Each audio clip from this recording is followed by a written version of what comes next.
All right, hey, good afternoon, everyone. So a lot of you are going to check the price action today and see that corn did break $5. So I just want to give you a picture of what that looks like and talk about what we like and don't like about the chart and what's going on here. First of all, here's what we don't like about it, right?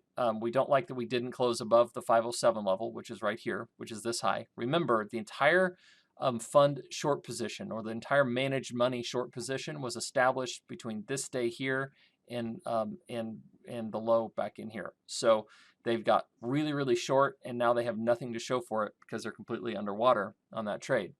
Now, what we like about it is that we did close right near this level, and if you snap a trend channel to the low that was made in September, and you snap it to last Thursday's low, and then take the highest high between those 2 points, and just put a perpendicular line up here, you create this channel.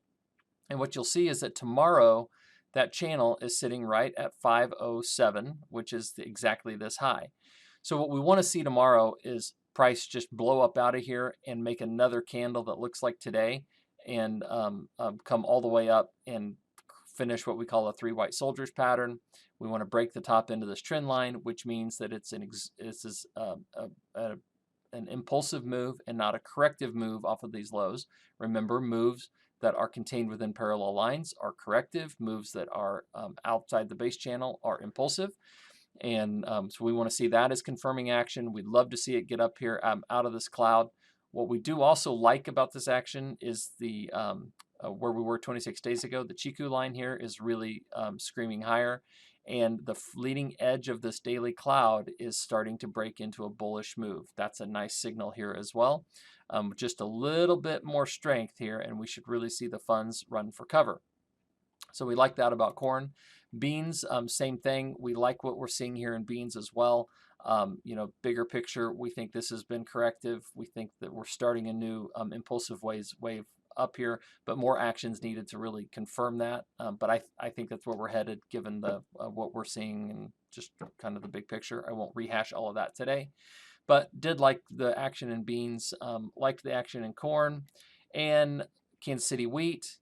We didn't not like the action today. We actually kind of liked it. It didn't die. It tried in the middle of the day, but it wasn't able to press to new lows. In fact, it left a bullish engulfing candle, and it got a price flip, which means it's the highest close of the past four bars, which is a good thing. What we need to see is it get up and out of here tomorrow, and hopefully challenge the top end of this range. Maybe even $7. But we leave, if we can leave this range in the dust here, then the path is paved for higher prices in the wheat market as well, which is what we have been looking for. It's what we think is going to happen, and it's where we want to be. And I think it's prudent to make sure that we are open to the upside here on wheat. We don't technically have a great reason to be full ownership in here yet, but we're really close to it, and we need to be ready to jump when the time comes.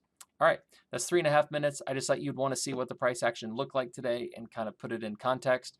A day is not a trend. It's certainly not the end of the story, but it's a nice start. If we're looking for higher prices, you got to start from somewhere. Remember, there is risk trading futures and options, and you should only do so in light of your own financial condition. We'll be back with you tomorrow to see how the week closes. Hope you guys have a great night. See you later.